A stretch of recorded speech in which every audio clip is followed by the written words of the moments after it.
बिस्मिल्लाहिर्रहमानिर्रहीम। हदीस नबवी सल्लल्लाहु अलैहि वआलिहि वसल्लम है कि क्या हाइज़ा औरत हज के अहकाम पूरे कर सकती है?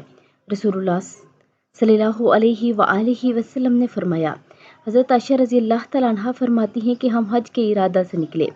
जब हम मुकाम सर्फ में पहुँचे तो मैं हाइज़ा होगी और इस रंज में रोने लगी। तो रसूलुल्लाह सल्लल्लाहु अलैहि वआलिहि वसल्लम तशरीफ़ लाए और आप सल्लल्लाहु अलैहि वआलिहि वसल्लम ने पूछा, तुम्हें क्या हो गया?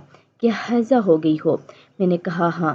तो आप सल्लल्लाहु अलैहि वआलिहि वसल्लम ने फरमाया कि ये एक ऐसी चीज़ है जिसको अल्लाह ताला ने आदम की बेटियों के लिए लिख दिया है, इसलिए तुम भी हज के अफ़ाल पूरे कर लो, अलबत्ता बैतुल्लाह का तवाफ़ ना करना। हज़रत आयशा रज़ी अल्लाह तआला अन्हा ने फरमाया कि रसूलुल्लाह सल्लल्लाहु अलैहि वआलिहि वसल्लम ने अपनी बीवियों की तरफ से गाय की कुर्बानी की। सिर्फ एक मुकाम मक्का से 6-7 मील के फासले पर है।